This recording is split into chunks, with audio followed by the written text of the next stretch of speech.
Et bonjour, bienvenue à l'atelier.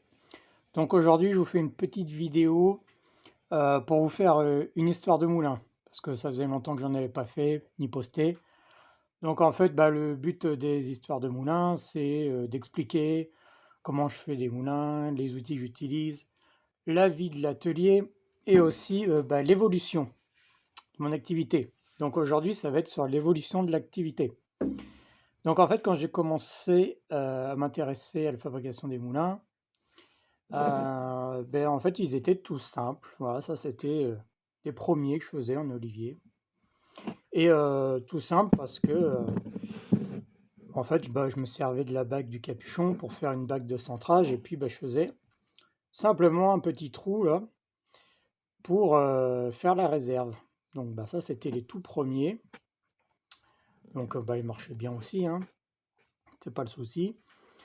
Et puis en finition, je mettais une laque, brillante, que j'aime pas du tout, mais comme je connaissais pas d'autres, solutions, j'utilisais ça et heu et en fait, j'avais fait ces 2 là que j'avais offert à des amis pour leur mariage.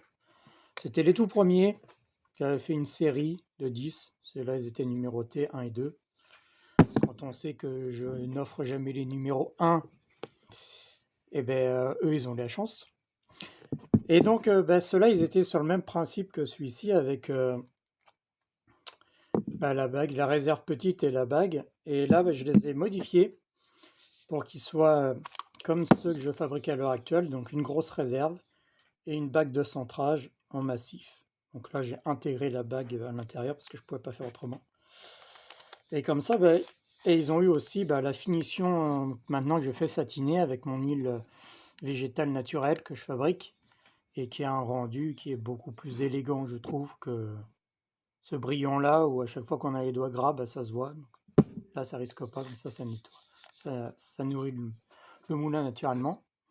Et il y en a un qui était tombé, il l'avait fait tomber, donc ils avaient cassé le moulin parce qu'ils étaient fins. Ceux du début, ils étaient fins. Voilà, là, il était tout abîmé, et donc là, je lui ai fait un pansement avec de la poudre de bois et de la résine. Comme ça, en fait, on voit plus l'impact et ça fait propre, ça fait beau. Donc, je les ai remis en état et puis je vais leur redonner lundi. Et j'espère qu'ils seront contents parce que maintenant ils sont repartis encore pour des années. Ça c'était, je les avais fait il y a 5 ans à peu près. Et ils ont pas mal vieilli, ils marchent toujours bien.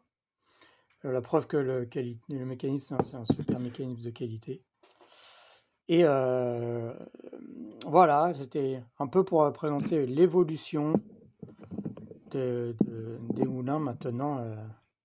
Voilà, je vous en présentais là que j'ai fait là, qui sont ça fait partie des moulins d'exception en bouleau madré. Ça c'est un bois exceptionnel. Ça vient de Norvège, Finlande. C'est vraiment un bois qui est magnifique. Je vais pouvoir présenter ça avec fierté au salon en Suisse. C'est bientôt. Voilà, écoutez, à la prochaine. Et puis d'ici là, portez-vous bien. Et après les salons, je vais rachalander la boutique parce que j'ai beaucoup de gens qui me demandent des moulins. Et malheureusement, je ne peux pas être partout au four ni au moulin. Donc, soyez patients, ça va arriver. À bientôt!